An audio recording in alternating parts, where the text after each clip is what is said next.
كان عندنا اقتراح نروح ميدان التحرير. استنى يا اخي، هو بيقول كده يا جدعان. انا ما بخافش، ما تعمليش كده وكده. ثانية واحدة يا ابني، انا امبارح قلت في التلفزيون لغاية يوم الخميس الساعة 12 الظهر العيال الصيع اللي هناك دول لو ما مشيوش هنروح نطلعهم بالجزم.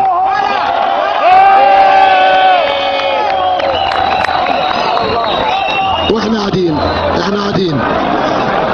هنا في مصطفى محمود.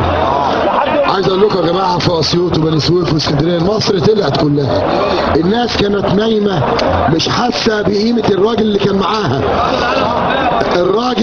الراجل اللي كان ممكن يخش حرب في العراق وحرب في ليبيا وحرب في السودان، حمى شباب مصر. الراجل ده ما راحش اسرائيل ولا مرة زار اسرائيل. الراجل ده يا جماعة لم يسمح بقواعد عسكرية امريكية في مصر. قطر مليان يا اخي، يا امير قطر ده بلدك محتلة يخرب بيتك، انت مش فايق.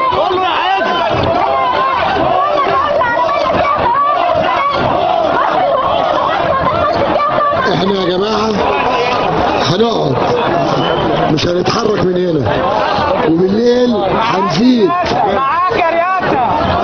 وبكره ان شاء الله باذن الله بالظبط. محدش هنا بيقبض، محدش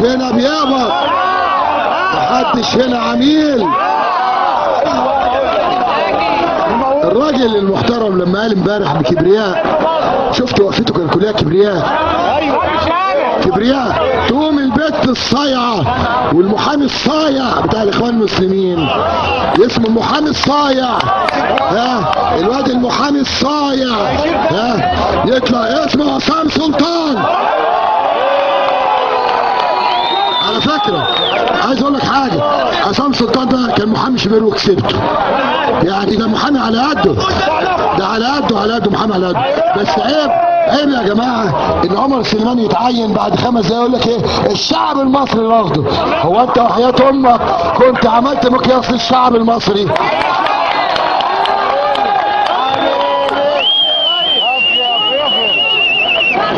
احمد شفيق اتعين بعد 3 دقايق، الشعب المصري مش عايز احمد شفيق. انا مش فاهم. عايز اقول لهم يا جماعه،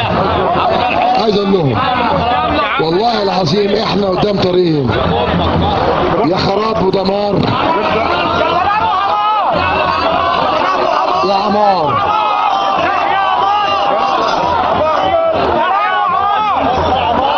ما حدش يسوق عشان قدامنا بنات. بالظبط، وده اللي بقوله يا جماعه.